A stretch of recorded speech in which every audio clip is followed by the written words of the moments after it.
welcome to the Sugar and Spikes podcast, a podcast for entrepreneurs, side hustlers, and anyone ready to uplevel their career in their own damn way. I'm Des. I'm a life coach for women who get that having it all sometimes means having to balance the good and the bad, the sugar and the spikes, and all the in-between. And I'm Tammy. I'm a therapist, and I'm all about helping as many people as possible to build awareness and make meaningful changes in their lives.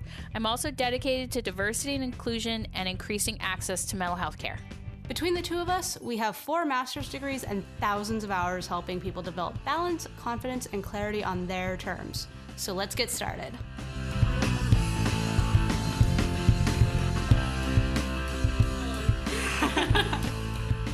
Well, cool. I'm ready when you guys are. Okay. Cool. All right. So welcome to another episode of Sugar and Spikes. I'm Des, and I have my fearless co-host Tammy with me. Hi, everyone. And this week, I'm so stoked to welcome a super special guest, someone I've had like a girl crush on for kind of ever, Peyton Dale of the Peyton Project. Yay. Hi, guys. Thank you so much for having me on. Yeah, I was so stoked to have you. So before we kind of get into some of our plethora of questions, because I'm so stoked to pick your brain about things, why don't you just kind of open and tell our listeners kind of who you are, what you do, all the good, fun backstory. Hi, guys. I'm Peyton Dale. I am a celebrity stylist and author of the book Hang Up Your Hang-Ups, a radical guide to healing yourself through personal style. I am a stylist in the music business, so I deal predominantly with musicians. I have a huge background in the music business, and I'm really big into branding and body positivity and all good things that involve styling, fashion, music, writing, all the good things.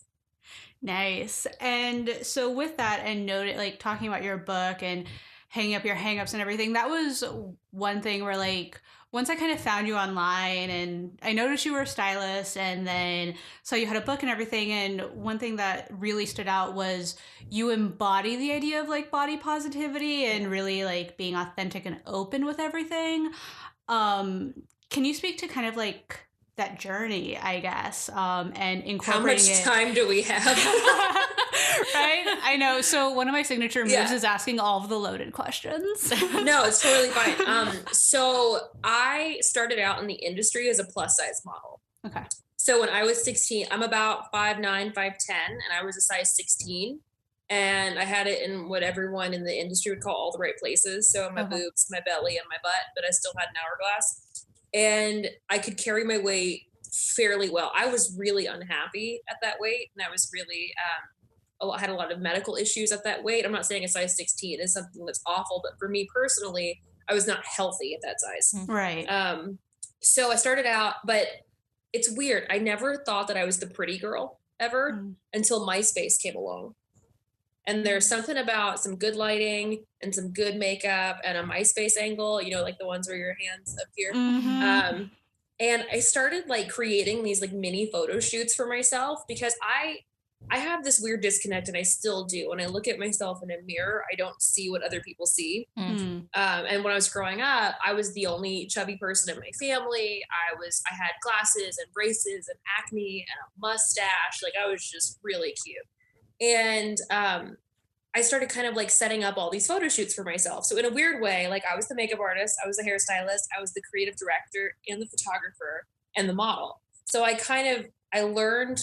It was weird because when MySpace was a thing, I was a freshman in high school when it was like becoming open to the public. Mm-hmm. And I was like, well, I really want in on this, but I have to have pictures. Like, no, there were no photos of me in the house either because I was such, you know, I was the odd one out. Like I was the chubby kid. So like, there's no family photos. Like I went to Disney World as a kid, and like those photos don't exist. There's all kinds of weird stuff where I was kind of like, it was more or less communicated to me that like my looks are nothing to be desired. Like you're the smart one, just be the smart one. Right. So I remember setting up, I'm a huge Beatles fan. So I had this wall. I just realized that as I'm talking to you, I still have a wall full of Beatles stuff behind me. Like George Harrison's peeking out right there.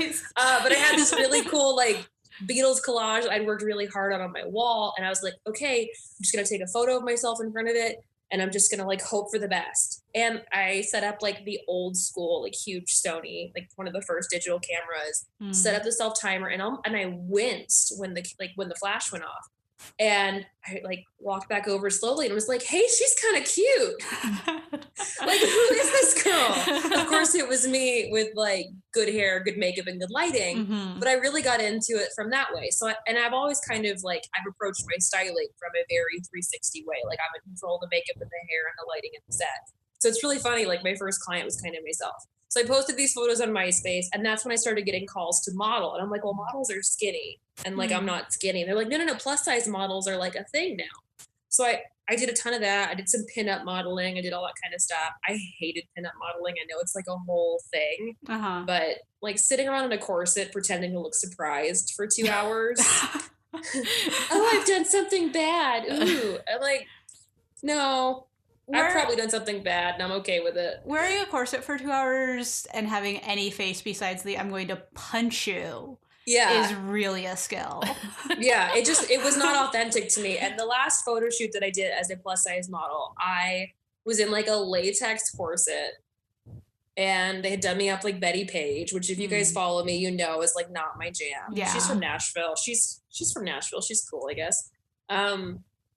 But they were like, okay, now eat this pizza.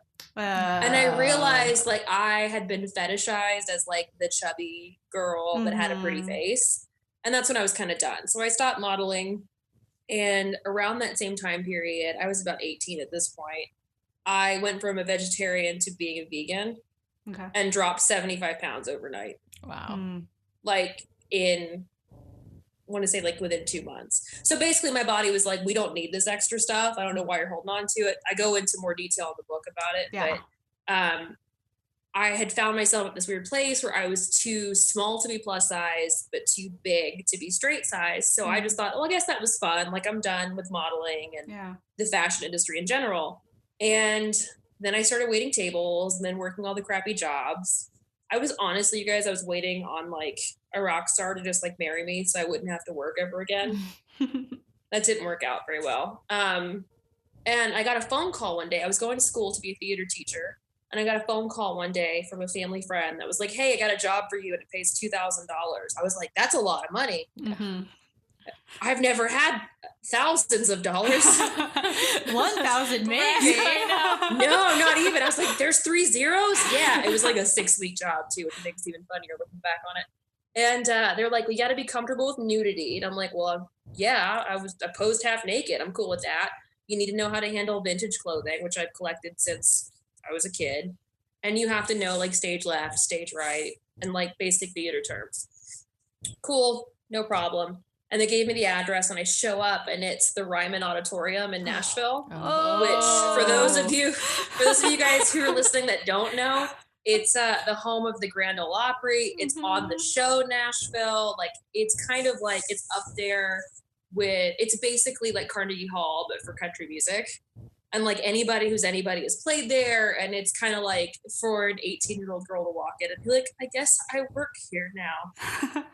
Okay. And I learned everything on set. So that's basically kind of how I got into fashion and the music business. And I started doing these wardrobe jobs, which the wardrobe jobs are like, hey, we've got so-and-so here. They need you to come iron and steam. Sometimes I'd shop for them and just kind of pick out stuff. And then that would turn into, hey, I really liked working with you. Or do you style outside of here? You guys, when I got the job, I didn't know how to use a steamer. I had to Google how to use a steamer. Were you like on your first iPhone Googling? Oh, it wasn't even an iPhone. It was like an Android. And you had to like pay $20 to connect to the internet. So I was trying really quick. But basically like Tina Fey's got that really great quote, like say yes and figure it out. So I'll totally steam this. Yeah, I can style you. And I basically just did it. And then that turned into, let me set you up with my manager. I really like what you're doing. And I've been styling since then, but as far as like, it's taken me almost 10 years to get to the point where I'm doing it full time, freelance. So in a weird roundabout, very odd way of saying it, like I fell into this by accident. Purposeful accident. Purposeful accident, yeah. Yes. So many parts of my career so far have been like, yeah, I could do that. I don't know. I'll just Google it. Right? We love Google. I feel like Google should pay me for like the amount of times where I'm like, I don't know, just Google it. Yeah. Everything is Googleable. Yeah.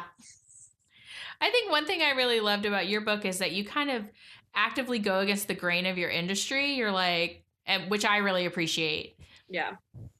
So, I mean, I basically tell people that I'm trying to set this industry on fire from the inside. yeah. For a lot of reasons. One, Nashville, which is where I'm based out of, it's so far behind LA and New York. LA has always been, you know, like the tan, wavy thin, like beach surfer girl next door, valley girl type. New York's always been Kate Moss and very like slim and this kind of stuff. And in a weird way, we've like a lot of people that we all follow, we talk about how like girl power has kind of become like a new way to make money. A lot of people use body positivity as a way to make money. Yeah. Right. People realize that people actually bought Sports Illustrated when Ashley Graham was on the cover of it, as opposed to somebody else. And I'm seeing a lot of that in New York and LA right now. Nashville and the independent music scene, it's not as of a country music industry more so than any. They're not really welcoming to all different body types. I'm not the norm of women in Nashville. Women in Nashville are usually in the music business are very tan. They're usually like they have long blonde hair. They might have some body parts that don't belong to them. You know, like it's very trophy wife. That's what they're kind of going for. And it just wasn't for me. I don't resonate with that. I don't like working with people like that. I actually have a lot of blonde clients. It's really funny. And I always tell them like, what's going to set you apart from the next Becky on the railroad tracks with her acoustic guitar? Like, we got to figure out what you are. But on that way, like I also am the only stylist I know that will dress people that are not over a size 4. I've actually heard like seasoned stylists that have been in this industry for 20 years going, I won't dress anyone over a size 6. I didn't know that was still a thing. Yeah. And it's like Nashville, it's very old school and a lot of the business side of things. So I also feel like if you can't dress anyone over a size 6, then you're a shitty stylist. Yeah. Because I've dressed people that are I've dressed a guy that was a 4X. I've dressed people that had like 1 boob. I've dressed all body types and they all look amazing. And if you can't do over a size 6, then maybe you need to get a new job or retire, because I'm not playing that game anymore. But I know how it feels to have an interest in fashion, to have an interest in the music business, and to not be pretty enough, thin enough, rich enough, whatever enough to make it happen. And in reality, when you think about it, like all the best people that are either models or artists or anything, like they all pushed against the grain. So I'm not saying that I'm like this great, wonderful thing, but like in the fashion industry, Ashley Graham has given us just as much of a revolution as Twiggy did in the 60s. Yeah. And, you know, in music, there's people out there that are doing it on their own that are having just as much impact as someone else did 50 years ago. So I'm just kind of going with whatever feels organic to me. And what feels organic to me is not talking shit about other people's, especially young women's bodies. I've been in meetings where people were like, well, she has gotten a bit fat. And I've walked out. Yeah. Wow. And I've had phone calls where I'm like, have you ever asked her what she's going through? Because I know, like all women know, like you put on a few pounds, everyone starts whispering about you, as opposed to like, hey, are you depressed? How's it going? Yeah. Are you stressed out? Like, because sometimes you stress eat and I'm just really concerned about you. Like, you know, my best friend knows, like, if I tell her what I like, you know, like my best friend and I are long distance. So we're like having a long distance relationship. And I'll tell her what I ate. And she's like, are you okay? Because you stress eat. Like, what's going on? Like, you need to have open, honest relationships with people, not just like, oh, well, she's gotten a bit fat. I don't believe in treating people like product, because when you treat people like product, you have what I call the Disney kid meltdown. And we all know what that means. Yes. I have kids, so I've actually seen that. We don't need any Disney kid meltdowns. Yeah. So it's funny, like you bring up LA and all the old school stuff and the Disney kid meltdown. I grew up in Orange County. Oh, yeah. So say no more, girl. I'm a good old product of that 714 area code. Yeah. So yeah, I'm curious, and you don't have to get into it if you don't want to. When you asked your clients, like, hey, how's it going? Like with your long-term ones, when they've been like, when they've showed signs of stress and stuff, how's that gone? Well, it depends. I'm very open and honest up front about how I work with people. And I basically have like an initial meeting, and sometimes it's with a client, sometimes it's with that client's team. And that could be anywhere from like an indie artist will hire me out of their own pocket. They're waiting tables, they're bartending, they need a stylist to up level. And, or like I have a money man behind me and a manager and PR, and I've got all this stuff. And I am honest and upfront. And I said, look, I don't operate my business out of a place of less than. I operate my business out of how can we enhance you so your fans can find you. Okay. So I don't really make it a point. I do have certain clients where I know that I need to cut the tags out of stuff. Okay. But I have kind of like, I guess, a benefit. I would not change a thing about my journey, because I also talk about in the book before I lost the weight initially, I did suffer with anorexia, with bulimia, with overeating. I know the signs basically, because I was, I did that. So I do know there are certain clients that get triggered by a size 10 versus a size 8, even if it fits them better.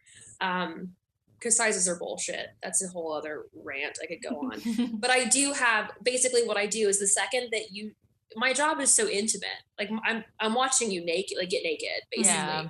I've seen and that's also a really great way in helping me overcome my own body image problems, that like I've just seen that so many naked bodies now, it doesn't even affect me.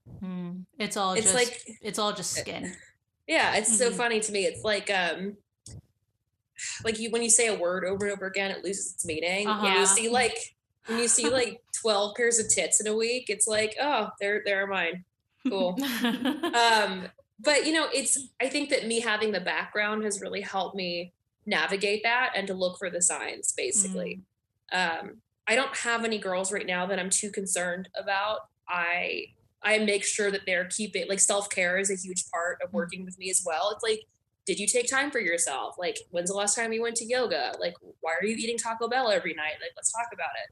And I end up approaching my styling from more of a life coach base. I was going to say, it sounds like when people work with you, they get a stylist and a life coach. Yeah.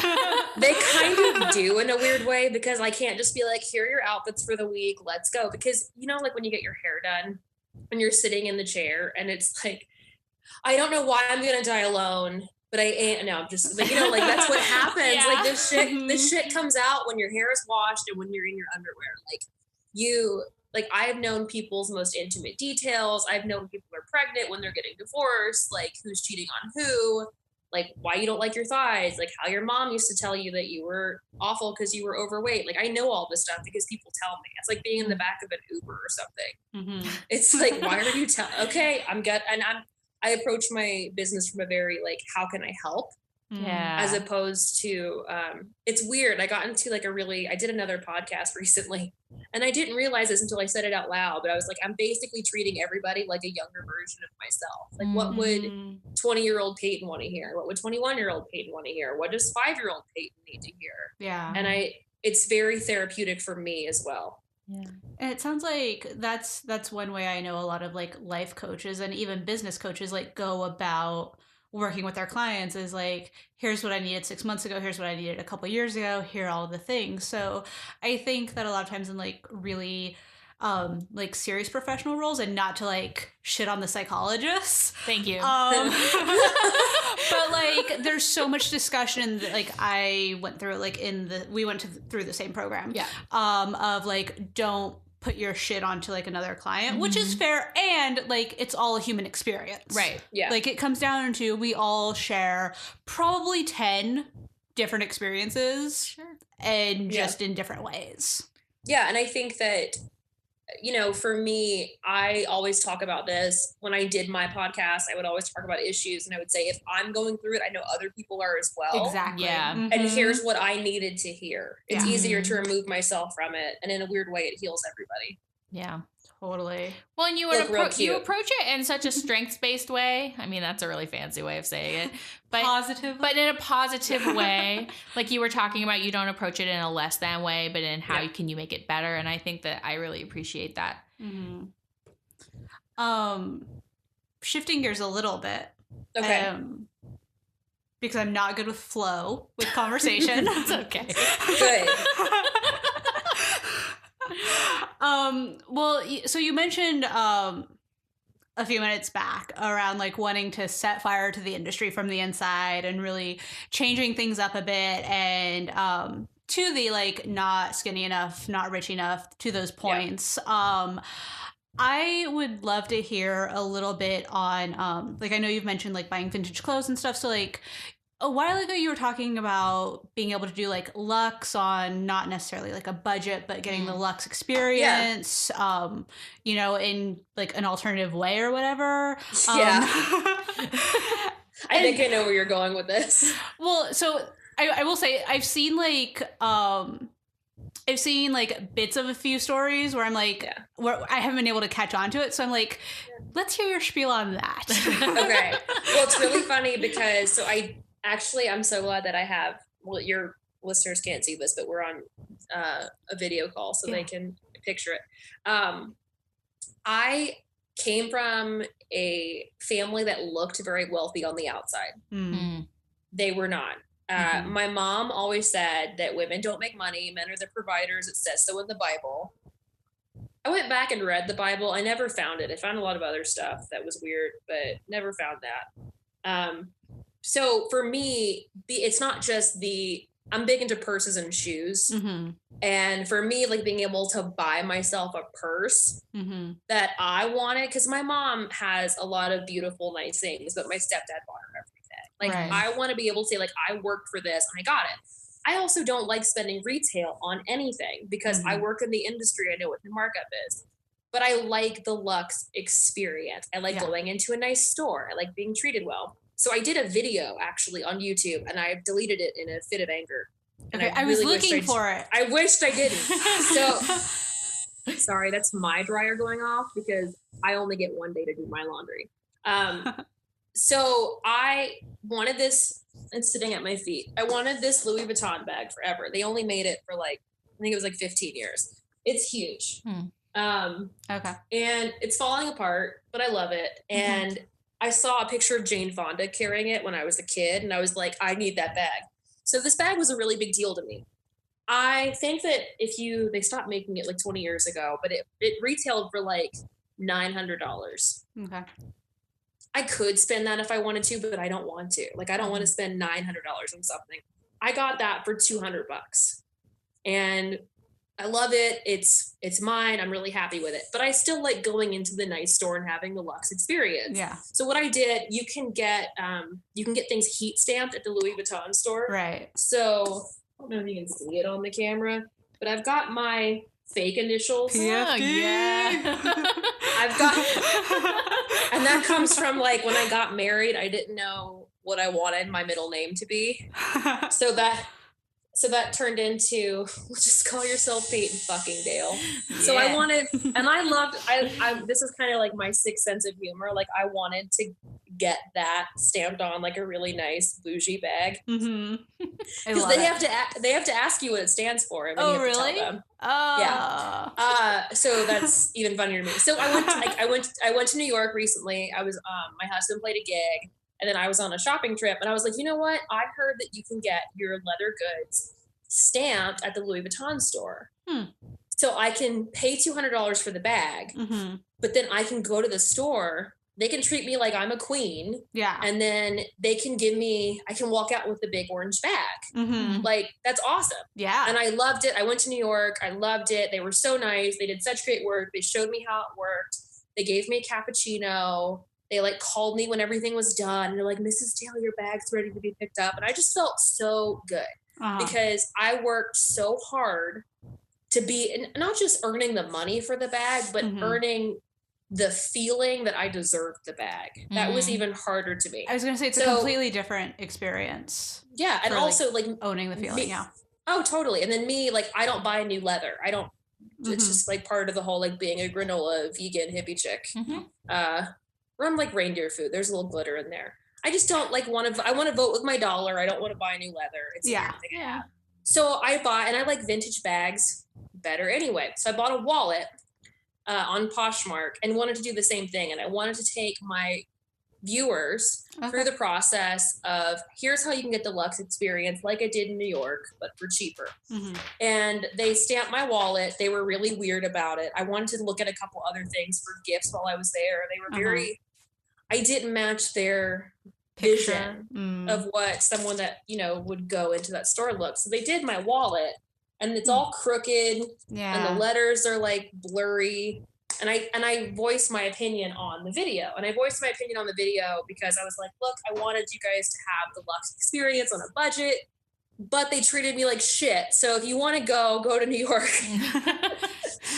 And I got a lot of hate on that, but I got a lot of hate on that video, but you know, what can you do? Is the Louis Vuitton in Nashville? Is that in Franklin? It's in Green Hills in the mall. Okay. So, and it's not my favorite. Let's put it that way. I was going to say, I've had family that lived in Franklin. They don't anymore.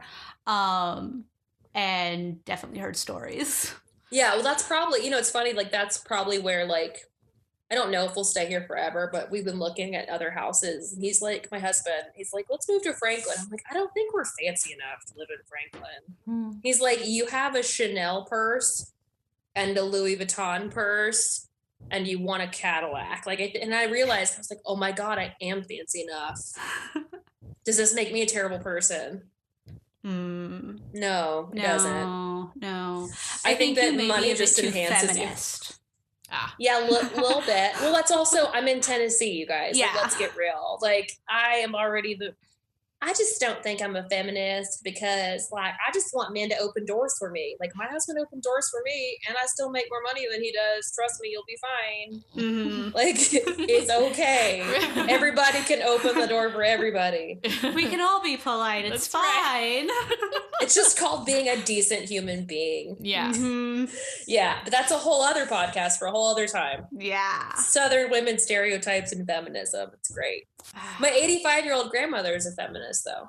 Awesome. We go to coffee and she talks about feminism and she talks about wanting to go back to work and how Cher should be president. I was going to say, is she like, I can't believe this shit is happening? Is she one of the ones like, I have to protest this again? Really? Well, in a weird way, my 85-year-old grandmother, she's actually the one that when I would design my first Halloween costume, she would make it happen. And so I do have like a weird clothing connection with her as well as she taught me how to read, she taught me how to cook. She is 85 and grew up in that time period where you don't talk money or politics. So but she's also at that point in her life where she has no filter. So that's all she wants to talk about. So I love like, it. yeah. So like she wants to go to Tiffany's, like she wants to buy jewelry. Like she wants to have the best of the best, wants to talk about how much money it costs and wants to talk about politics because all in the South, it's like, Nashville's like a relatively blue dot in a red state. So, you know, my family, they knew a lot of people that ran for president, not on the side that I voted for. Like, my mom once had one of my boyfriends, like, background checked by a former Secret Service member for the other side. Like, I shouldn't say side. We're all Americans, but you know what I mean?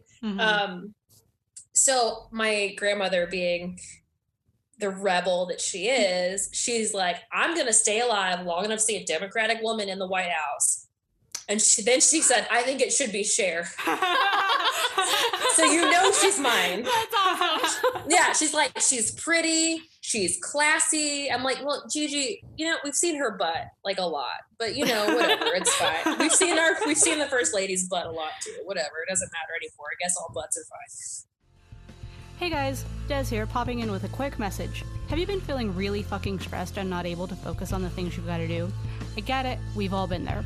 That's why I made a totally free video training with 3 quick and easy tricks to chill out and be present so you can get shit done. So go to DesireeW.com and click on Slay Your Stress to get the training, because you've got better things to do than be stressed. But she is kind of like, I don't believe the shit show that's happening. And also me, like, think about this. I work in the music business in Nashville. Like, I have to watch my tongue because I styled a band recently. And it's funny because usually in Nashville, like, the money people are at least fiscally conservative, which is Yeah. kind of understandable because they've obviously made something for themselves. But Yeah. like, there are people here that I have been called, like someone recently called to book me, and I actually talked about this today on Fashion Friday. I don't work with people I don't respect. Mm. And I've worked with people that I have difference of opinion with. Like Yeah. I work with a ton of Christian artists, and we just don't talk about it. But Yeah, if you're sure. good people, you're good people. Yeah, Right. exactly. Yeah, and I've got tons of friends that vote. Oh, sorry. I had tons of friends that vote all over the board. I've got tons of friends that, like, you know, we all believe different things, Right. but I don't work with shitty people.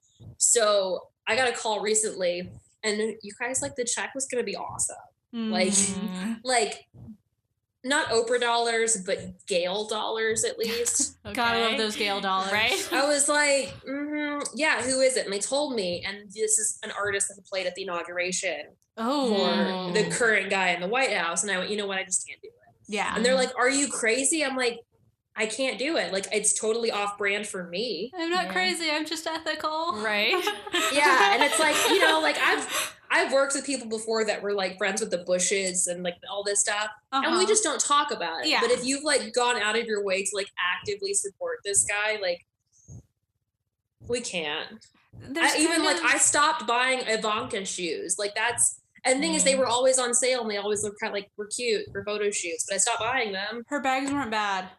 No, Like the but bags were not bad. Yeah. I can't do that and look at Mhm. myself in the mirror. And I Yeah. also like, but that's also, I can't work with people that, there was an entertainment company. I styled 3 of their shoots recently, and like, they were awful people, Mm. and the clients were not good. Ugh. And the photos were great because guess who was art directing and styling and doing everything else? Right. But they were terrible people. I'm like, you know what, guys? Like, the money's not worth it. Like, I need to be able to look at myself in the mirror every night. So yeah, I'm probably one of the few stylists too that I will dress everybody, but I won't dress anybody. I love Anybody, that. yeah. It's I'm very fortunate that I can be picky at this point. Mm-hmm. Thank God. Especially with where you are in our current climate. Yeah. It's very interesting. And it's like you'll meet conservative women that also call themselves feminists, which I think is kind of cool because I think there's room for everybody in the Yeah. movement. Or you've got like really religious people that are also feminists. Like we're big into religion here. Like I'm actually Mhm. dressing someone all week for like a Christian music week. Okay. I didn't know that. She was like, I just need you to dress me for a week. I'm like, sure. You seem cool. So you get a lot of, that's kind of what I like about Nashville and kind of what I don't like, because when you go to LA or New York, you assume everyone thinks the same. Yeah. Yeah. And when you're here, you have to kind of like be on your toes. You have to be like, who are these people into? Trying to figure it out. It's kind of like that I here just- too. Mm. Yeah, I think it'll eventually slip out, you know. Yeah. I know tons of great people that like have voted for a side that I don't agree with, but they're good people. Yeah. Yeah. I feel like that has changed completely with this current Mhm. climate. But you Absolutely. know, that's also something. You know what's interesting though, and I talked about this today on Fashion Friday too, how politics affects the fashion industry and the music business. Oh. And it's actually for the positive for at least for fashion and music, when the world is in like chaos. And when especially there's like politically. really like when like dictators and stuff are in power, because not to cut you off, but I've read things kind of about Mhm. this where like it inspires like the creatives and the artists, and like the best punk you ever get, or the best punk that like America had, was during the Bush years. Yeah, well, and so think about this. So like in the 20s, you had the flappers. That's when there was like extreme wealth and extreme poverty. Mhm. But the flappers were like, screw you, we're gonna cut our hair off. We're not concerned about being cute for you. We're Yeah. gonna show our shins, God Mm. forbid. The 60s had the mod movement, you had the hippie movement, everything was colorful and bright and over the top and like a big fuck you to everybody else. It was different. Yeah. And you know, guys, I love the Obamas, but those 8 years were some boring years for fashion. We had athleisure, we had minimalism, all of this stuff that I hate. Like, we're Mhm. not going to make wearing sweatpants out in public fashionable. Please stop trying to make it happen. And then you have all this happen, and you've got people that are like, you know, Gucci is like every color under the sun right now. You've got all these artists that are like showing how they feel through their music, through their design, through all this stuff. So in a weird way, I like that the political climate ebbs and flows for artists, because I feel like if everything is happy all the time, you're not going to be inspired to make a difference in anything. Yeah. During the Obama years, I think that was like when a lot of the books came out talking about the fact that like fashion was dead. Yeah. It was interesting too, because as there's a really great book called Why She Buys, and women are emotional purchasers. A lot of brands actually turned around after this last election, because Gucci was a big one. That's kind of the one that everyone's talking about right now. But for like years, no one was buying anything. Yeah. And now it's like, well, I'm so sad, but at least I have these mules. And that's kind of how we purchase things. So in a weird way, it stimulated the economy for artists, because now we're like, well, you're going to take away funding for school? Fuck you. I'm going to buy this, this painting from a kid that goes to my art college. Yeah. That's it's a weird, I have to find the positive in things, or I just will never get out of bed. So I at least go, you know what? At least the artists are coming out on top right now. Yeah. Yeah. What are your thoughts about like the bigger fashion brands? So while you're talking about that, it made me think of how I saw some brands step up in terms of International Women's Day. Yes. And I've never purchased anything Kate Spade because it doesn't really like align with my style. Yeah. Which like I have no beef with the brand. Right. But, it's just not you. Yeah. I never would put you two together. Yeah.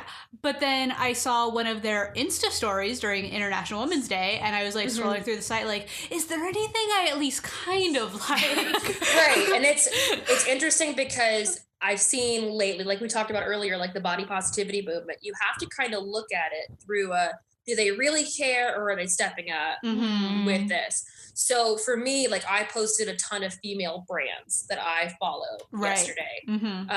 I have girlfriends of mine that are one women machines when it comes to this stuff. And I also know, like I like Chanel bags. I don't really like their clothes as much, but I know it's run right now. Their creative director is Karl Lagerfeld, who I kind of love him and also hate him. He said some really shitty things. He said some really shitty things, but it's also like he like knows what he is. He knows what he believes. He just stands up for it. And he has a look. And it's like, we all know that look. So in a weird way, I'm like, okay, be like Karl Lagerfeld would be less of an asshole. Yeah. But I don't like the clothes. But I know that if they had done something for Women's Day, I'd be like, you're run by a guy that like thinks that women over a size 4 should just starve themselves. Yeah. Like, not so much. There are certain, what is the movie called? There's a movie about breast cancer awareness. And it talks about brands, it's like pink washing? Pink washed. Yeah. Pink washed. And it talks about brands capitalizing on things. And it was like literal things that have been known to cause breast cancer, like stuck a pink ribbon on. Cause it's like, oh, breast cancer. So we have to look at things from a perspective of, are they trying to sell me something? Because feminism is hot right now. Let's get real. Like feminism might as well be the new black when you look at things. So we're in a weird way, it's great because we're also getting like Tiffany's just came out with a new charm that is like the female symbol. I was like, interesting. Well, the thing is, like, I wasn't a big Tiffany's person. Like, I understand that the brand is iconic and important until here's how they got me. My dog's name is Arrow. They came out with Arrow rings and necklaces and bracelets, and now I own all of it. So they got me. My other dog's name is Bo. They haven't come up with anything for that yet, but they've had some cute bow charms. Yeah, I'm sure that I don't think I can pull off a ribbon. Yeah, that's true. But they got me. Like, I'm like, oh, it's an iconic brand. It's an iconic brand that like pulled at my heartstrings. So there is brilliant marketing behind that. Yeah. But there's also like, there are some genuine spirits in that whole thing. Like the women I posted yesterday, the two I can think of off the top of my head, there's a one woman machine in LA, who's a friend of mine named Kaylee, and her company's called I'm With the Band. And she does, it's on my profile picture. I'm wearing a purple turban headband. And she does these like stretchy, like 70s style headbands and scarves and all this stuff. And it's all her. And she's built this business from like the ground up, and like Free People just bought a bunch of her stuff. And then There's another one called Daisy LA, and she does all feminist t-shirts. And she's always done all feminist t-shirts, and she hand draws every single one of them. She used to design for, what's the brand? Show Me Your Moo and a couple others. And she was basically like, everyone was buying her stuff and didn't know it for a long time. So like for her to do a Women's Day special totally makes sense. Like she sells a shirt that says females are strong as hell, but she believes it. So we have to kind of look at things like, are they benefiting from me feeling empowered to go spend dollars? Or do they actually mean it? Like, is this company backing up what they're doing? Are they donating to a female involved charity? Like, are they doing something for women in the community? Like for me, after the election, I got really pissed off, understandably so. And I started giving away free styling sessions to any woman that wanted to go get a promotion. Nice. Like, and I called it my glass ceiling package. Like, you want a promotion? Like, we're going to get you a blazer. Like, I started giving my services to people, and I advertised it because I wanted to get more people. But in return, I got a lot of paying clients for that as well. So I accidentally benefited from it. But you have to kind of just look at it like everyone's trying to sell you something all the time. Yeah. That's how the world works. Figure out if it's something you want to buy into or if it's something that's bullshit. Yeah, like it's really all about authenticity, right? Oh, totally. I mean, there are certain brands that are the way they are because of the way they've marketed themselves. And some of them are marketed to like be exclusive, and that's why we want them. And some of them are marketed to be genuine and authentic. The ones that I don't like is when they're clearly trying to sell you an idea that they don't believe in. Right. Like there's one company in particular that they have free spirited bohemian clothes, and they sell t-shirts that say like feminist on them, but the working conditions that their workers are in, like they're notorious for hiring underage like workers in sweatshops. So like, do you really mean female empowerment, or do you just mean for like the girls that are buying your $9 t-shirt? Right. Yeah. Which ties into the whole topic of fast fashion. Yeah, I was just thinking that. Oh, yes. I love it. Let's talk about it. What do you want to know? Because I could go on for years about it. I don't know. Like, what do you want to know? So I've read books. Well, yeah, so I have too, and I watched, there was a documentary on Forever 21. Oh, I haven't seen that. Yeah, that I watched. I didn't know that was a thing. I was horrified. Was it Absolutely the high horrified. cost? Was it the high cost? Yeah. I think so. I was horrified. I was just like, I just cut so many things out of that I had thought about shopping at before, and I was just like, nope, I'm done. Yeah. Huh. Yeah. So for me, as a stylist, it is very difficult to escape fast fashion. Yeah. It's when I'm not in charge of things. So when I come in to do a wardrobe job, it's really common for like a whole band to be like, well, we needed to buy 5 t-shirts because they needed to last the whole tour, and we don't want to spend a ton of money on things. I don't work like that when I'm the boss and in charge of stuff. Yeah. So for me, when I was 20 and I had $100 to spend, I wanted to leave with 5 things, not 1 thing. Yeah. Or no things. Mm-hmm. It made, and we are women especially, we are hoarders by nature, and that comes from like being the gatherers of the hunter-gatherers. Sure. Right. That's why when we're like, oh, this shirt was on sale, it's not my size and it's not my color and I don't need it, but it was $2. I'm gonna get it. So just I bought in it. case. So I got it just in case. Yeah. Like we mentally prepare for things. There's so many differences between the male and the female brain when it comes to the hunting gathering thing. Like my husband wants the least amount of clutter. He wants like nothing. And when I come home with more stuff, he's like, oh my God. I'm like, it's for work. It's for work. It's not me.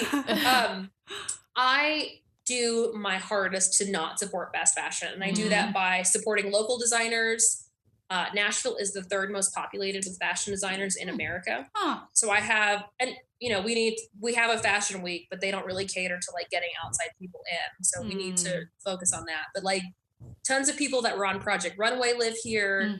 I've got a friend of mine that makes custom suits. Like I have someone for anything if I need custom. Yeah. So I don't have to go to Zara and buy a $5 blazer. I have done that in a pinch where it's like, we're shooting someone tomorrow. And I'm like, I guess I'll order from ASOS again.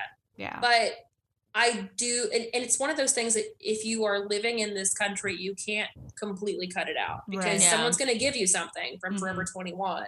and you're going to wear it and it's going to fall apart. And you're going to hate yourself. Yeah. But for me, when I'm purchasing clothes for myself, I always go like, what can I afford to spend the most on? Mm-hmm. What quality can I get? Mm-hmm. And could I get the secondhand? So most of my closet, I buy quality denim, I buy quality shoes, I buy vintage bags. Most of everything in there is like secondhand or vintage, or has been given to me as a gift. Okay. So I do have a partnership with several brands that like they'll send me a thank you box every month. And it's stuff that I like, and it's small female run businesses, but some of it does come from fast fashion houses. And I kind of had to email them and say like, hey, I really appreciate the free shit, but I don't wear stuff that was made in these countries if I can help it. Yeah. And in a weird way, like being vocal about it has really helped them stop carrying a lot of that stuff. But I feel like, be it with diet, exercise, books, you know, you need to just try the best that you can to avoid it. I treat fast fashion like I treat gluten. Like, I don't really need it. It's going to make me feel like shit about myself. But sometimes you're out in Indiana and you need a black t-shirt or some French fries. Yeah. And you'll feel like shit about it later, but sometimes you just need it. So that's how I look at it. I really try my hardest to not support that. And I do think it's ironic that these companies like H&M and Forever 21 are like selling these feminist shirts while young women that are treated like shit are making them. Yeah. Because they're capitalizing on it. Oh, yeah. Totally. But I could talk about that all day long. It irritates me to no end. People don't understand what things actually cost too. Yeah, like if your shirt, so usually there's either a 50 to 75% markup in something. Right. So if your tank top costs $3, what is the person that is making it getting paid? Yeah. Like that Daisy LA, like her shirts are not cheap. They're like $40 a t-shirt, between 40 and 50. And someone's like, well, I can't afford a $50 t-shirt. And she's like, okay, well, that cotton came from down the street and a local person harvested it and picked it. And if you're so concerned about jobs staying in America, you need to pay more money for it. So a lot of my work with my clients is on education as well as dressing them. So like, here's why we don't need to go to H&M to buy this dress. Like, here's why we can have something cooler made by someone local. And 99% they're on board with it. Nice. Also, you spend more money in the long run wearing because you're buying fashion. like multiple things. Yeah. Well, and here's the thing too. Like, you go to H&M, you buy a $9 blazer, you fall in love with it. It's the perfect, because that's happened before. Like, you fall in love with the perfect blazer, and then you wash it, and then it shrinks, and you're like, okay, I'll just go back and get another one. They're replenishing their supply at such a rapid rate that they can't keep up with it. There's going to be 5 new blazers because the way it works is that someone on the runway for like Prada did a blazer that looks like this, and it's going to be the thing of the season that we have to hurry up and make it now. And they get it out in stores the next day. Yeah. And then you're like, where's my blazer? Oh, we don't have it anymore. So then you have to buy like 4 or 5 other blazers that don't look as good. And you're end up, so like my favorite blazer, it's a Gucci blazer. I got it on an auction site and it was $12. It will be here with cockroaches and Keith Richards long after I'm gone. Like you just have to kind of get clever about how to do it. Yeah. Everyone can have nice things. You just have to figure out like a way around the system. Yeah. I love that you're such a fan of Poshmark. I am too. They need to pay me because I'm like, go on Poshmark and get it. You should go on Poshmark and get it. I love me. So it's my crack. It's like my drug dealers. It's what I'm on every night. I go through like Poshmark fits, and then either Tammy or my husband like takes my phone away, and it's like, you're done. You're done for a week. It's an intervention. Well, I can use the excuse it's for work. Yeah. It's a write-off. I'm coming up on needing to do some like new branding pictures, so that'll be like my excuse for the next like few weeks. I need branding photos. I need new pictures. I need more outfits. Well, like my husband wanted the Alexander McQueen scarf, like the skull scarf. Oh yeah. And I'm like, you know what? It's a scarf. Like, I'm not paying $350 for a scarf. I'm just gonna go on Poshmark and get one. I got one for like $50. And he was like, why did you order something from Poshmark? Like, just open it. It's like, it's my scarf. Yes, you dork. It's for you. But that's like the best way to get quality stuff is to have someone else is not going to want it. Yeah. That's where this bag came from. It's where like, no, everything else, this came from Goodwill. trying to think of what else I have on. I have on Paige jeans though. Those are my bougie people jeans. Mm-hmm. But high-low, I mix everything up. Yeah. Love it. All right. Thank you so much for all of your insight. And Yes. I feel like we could pick your brain for hours. I know. I have so much time, you guys. This is my day off, so feel free. You're totally fine. Did you have any like final questions or I don't have final questions. I just find you so inspirational. Mm-hmm. Oh, thank you. Yeah. Yeah. I'm not that great, I promise. So I think you are. what are your thoughts on like the a lot of fashion brands say we charge more for plus size because it's more complicated? In a business standpoint, I totally get it. Okay. Mm. And here's why. So I have a girlfriend of mine, she doesn't make clothes anymore, but I was a model for her. Mm-hmm. And I asked her, I was like, why don't you make plus size clothes? Because I feel like your clothes would do really well. She only went up to an extra large. And her stuff was like really luxe t-shirt dresses. Mm-hmm. And they were cool because she hand dyed all the fabric. Mm. So like if we all three had the same dress, it wouldn't look the same. Okay. Because the dye would be different. And she was Yeah. like an artist and had an art background. And she said, because people are not wanting to spend more money on clothes. Hmm. So I'm like, if you want the luxe fabric, then you already have to talk people into that. And then she pulled out a bolt of fabric, like unfolded a bolt of fabric, and she cut out her patterns. And she showed me how from this one bolt of fabric, she could make 3 smalls, 3 mediums, 3 larges, 3 extra larges, because she pieced them all together. It was like a weird puzzle. Uh-huh. And she says, the second I throw in an extra large or an extra large into the mix, I have to buy new fabric. Mm. And if I can't sell these first round of dresses, then I've wasted my money. Okay. She's like, I've done custom stuff, but it's more fabric, therefore more money. Yeah. But I feel like if you do that, then you should charge more for a large medium. Like, I feel like that would be fair in this case. I don't mind. I buy jeans that are extra long, and I don't mind spending the extra $10 if they fit me. Right. But for a small business, it absolutely makes sense because it literally is more material. It's like, Mhm. and I try to tell people, like, don't look at it like your body is wrong or they're shaming you. I'm like, look at it as buying material for a house. yeah. You're going to spend more money on bricks for a 2-story than you are a 1-story. Yeah. Oh, that's a really They're good both- reframe. Yeah, they're both houses, but like you're going to spend more money on them. And I think that a lot of plus size women don't understand that. But when I was plus size, I was like, that totally makes sense. Like, I have 36 double Ds. Like, I'm going to spend more money on a bra because there's more fabric. Mhm. And I think that our society right now, we're so easily triggered by anything Mm. because we just want to, like, we're already angry about Yeah. things. And I feel like a lot of people, it's kind of like when you let all your stress build up from everything and you like, I yelled about an avocado last week. Mm. You know, like, it wasn't the avocado, but it was like, It's never That's the gonna be the- avocado's fault. Right. No. but like, I ordered groceries and I had them sent to my house, and like I was making guacamole, Mm. and my grocery delivery person didn't get me ripe avocados, Mm. but I was stressed the fuck out for everything else. And I threw the avocado. I was like, why can't I just get an avocado?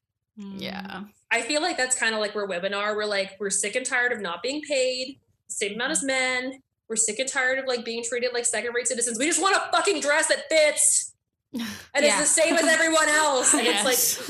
it's like, girl, you know, it's more fabric. It should be like a little bit more, but it's okay to pay more. It's fine. Mhm. Mhm. Totally fine. If it fits you and it looks good, money is no object at this point. But a lot of people are like, plus size should cost the same. Okay, well, if plus size people start buying things Mhm. from designers they mostly cater to straight size people, then they're gonna make it happen. Yeah. And if enough, like Michael Kors finally put a plus size model on the runway after years of saying he would, Mhm. because enough people asked for it, and his clothes do lend well to curvier women. Like, his Mhm. clothes are all mostly jersey, great for girls with big boobs. Like, Mm. it was kind of a no-brainer, but it took him years to finally do it. But Mm. now he does go up to other sizes, but he's also Michael Kors. Like, he has the ability to spend more money and to Yeah. lose more money. Yeah. If it's not a certain thing, most people won't do it, Right. Mhm. unfortunately. When I was working on a plus size, or I was like on a line of basics, and plus size was on my list, they were like, it's going to cost more money. I'm like, let it, charge everybody else more. Mm. Mm. But a lot of people don't want to pay more. Yeah. Yeah. I mean, I'd be fine if I were to support a brand and I paid $5 more for a shirt because it meant that my friends a size 16 can get one. Fine. I'm all about doing it. Maybe I'm a fashion socialist. I don't know. Love it. New business card motto. Big deal. Fashion socialist. Nice. Yeah. It'll go over great. Yeah, I'm sure. All those country music people will love it. Socialism. No, not so much. But yeah, like that's kind of the long and short of why it does cost more money. Okay. That makes sense. It sucks. Yeah. I mean, when I was a 36D, I bought a lot more expensive bras than I do now. Now it's just 2 handkerchiefs and some duct tape. Not really, but you know what I mean. Yeah. Yeah. Cool. It sucks. Yeah. On that fun note, where can people find you? What do folks need to know? We've talked about your book a bit. Give us all the details. Everything's on my website, so go to thepeytonproject.com, and Peyton is spelled P-A-Y, not like Peyton Manning. That's all there. And then you can follow me on the Peyton Project on Instagram. If you want to buy the book, you can either DM me and I will send you an autographed copy of it, or you can buy it on Amazon. And that's all on my website. Great. Nice. All right. Thank you so much. Thank you. Yeah, thanks for having me on. That wraps up this episode of the Sugar and Spikes podcast. Thanks so much for listening. We'd also like to thank Forget the Whale for use of their song Move Along as our theme music.